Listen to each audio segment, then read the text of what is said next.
Hello, Saku Purtilo from Finland. You are a very talented flat tracker, we believe. Most of the Scandinavian flat tracker already know you from this season, I think. But you have also been doing some flat track in other countries this year. But we will talk about that a little bit later. So can we just start with who you are and how old you are and where you're from? Yeah, I'm Saku Purtilo from Finland, 15 years old. How come you start with flat track? Not a big sport in Europe, and it's even smaller in Scandinavia and I guess in Finland. Yeah, all started with my dad.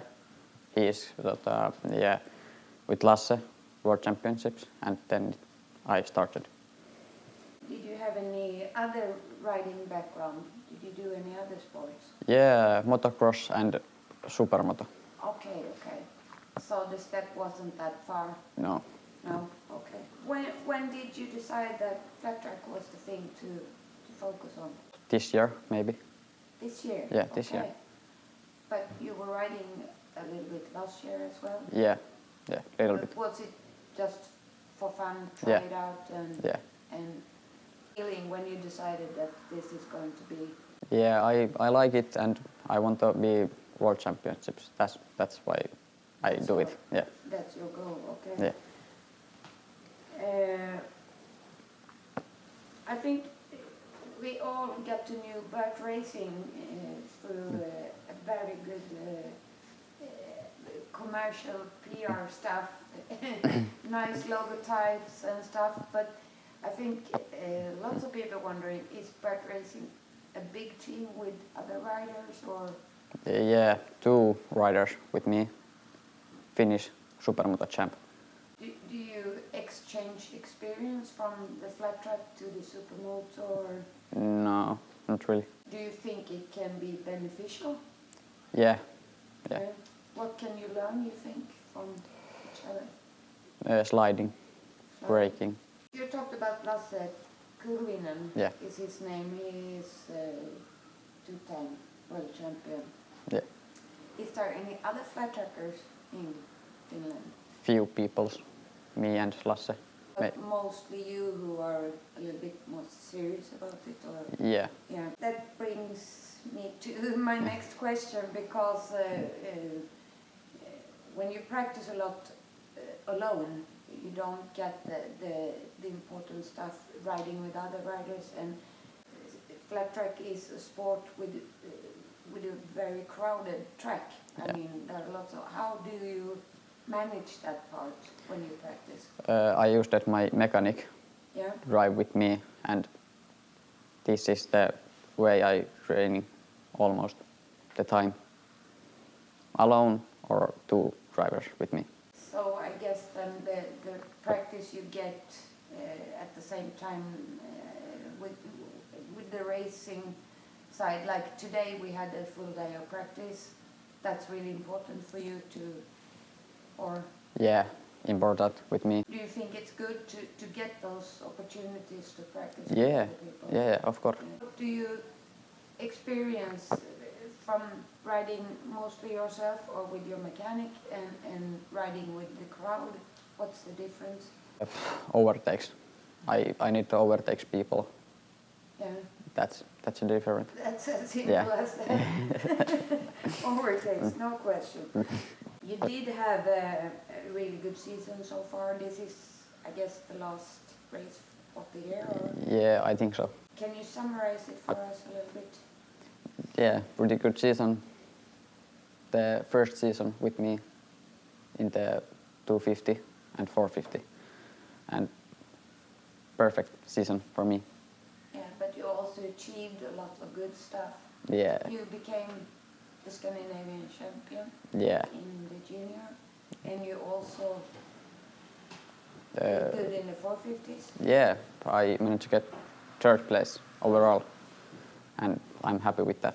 Yeah, and you also rode the Dutch flat track a couple of races at least. Yeah, three races. 3 races, and how did it go there? Good, and I ended up a total 3 places. Was it in junior or in Rookie. In Rookie, okay. The first time was in Vetlanda, yes, this year. Yeah. Yeah. Yeah. And how was that compared to just practice? Scary or? Scary, little bit. But then you were on the 250. Yeah. For that whole race. So you went from 250 to 450. You started flat tracking for real, and you went from 250 up to 450 in the same season. Yeah. And doing as well in 250 as in 450. But what's the difference between the 250 and the 450? Just the power. Is it hard to manage the power? No. No. You like it? Yeah. So what do you prefer, the 250 or the 450? 450. The 450? Yeah. On all kinds of tracks? No. What's best for what? 450 long track and Yeah. 250 small track. You had some issues getting flat tires. How was that? What made it happen? My dad. Your dad? I think it was you were lacking tire rocks. Yeah. Yeah. So now you know how important that is. Is that difference between a 250 and a 450 without tire rocks? And why is that? The power. It's the power. Yeah. Always the power. We have been watching you for this season and are getting more and more impressed about what you're doing. What impresses me personally is that you're such a smart rider to be so green, so to speak. And that also gives you the benefit of developing very fast. So where did you learn that? I don't know. It's hard for me. It's now you should say it's my dad. I don't know. You don't know? Yeah. You just, did you have that set of mind in motocross and Yeah. Yeah. Yeah. You're always doing smart stuff. Yeah.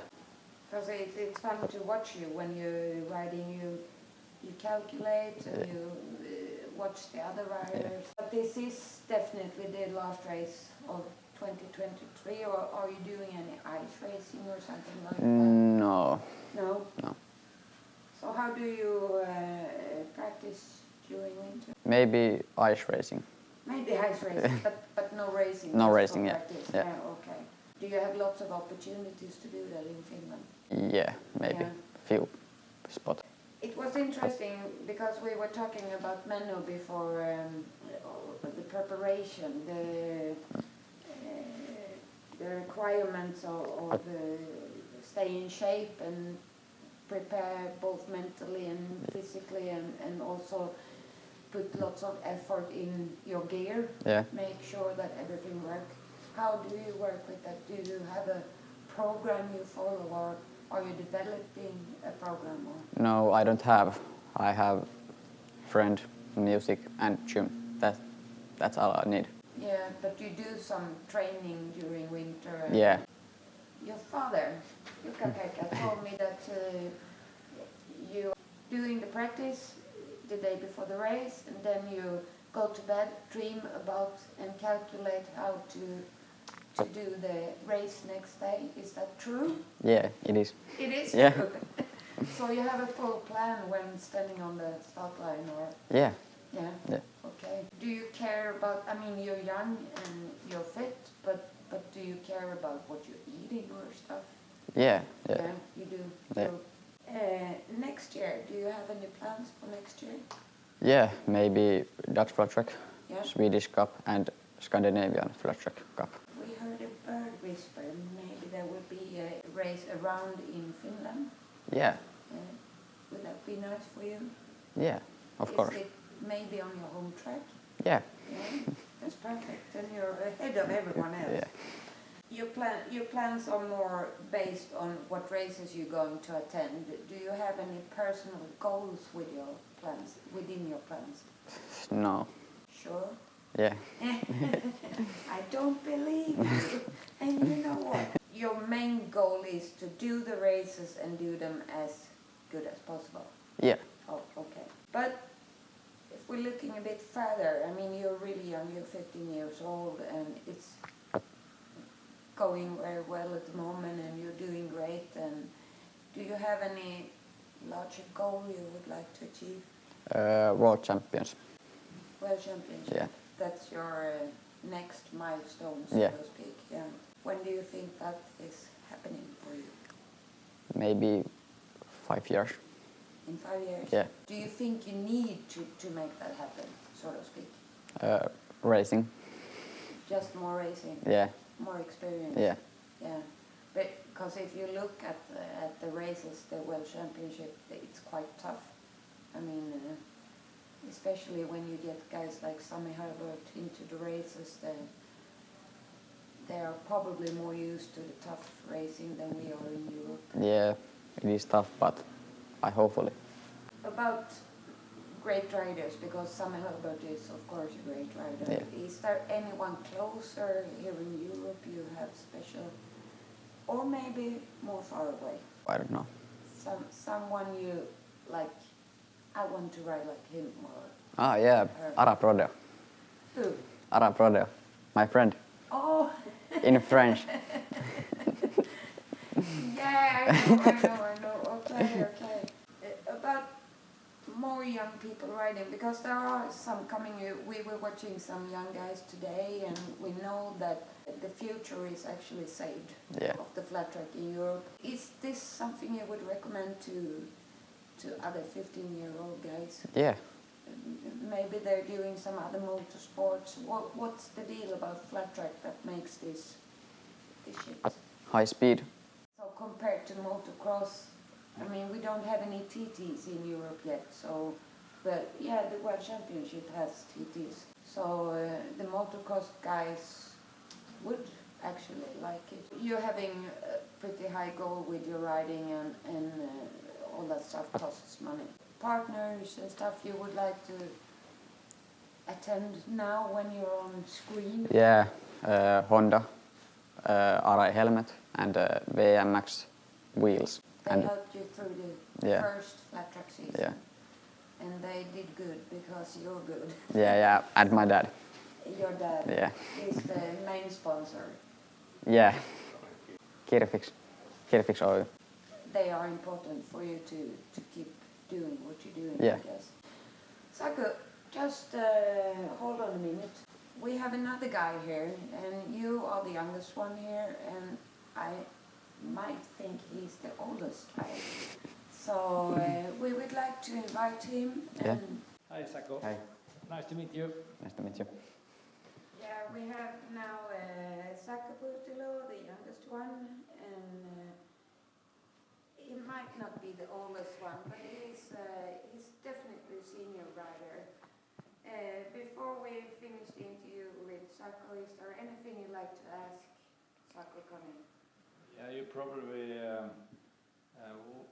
are you going to beat me all the time we meet on the track? Yeah, of course. Thank you. Okay, thank you, Saku Purtilo from Finland, and next on Conny Ivarsson from Sweden. Thank you.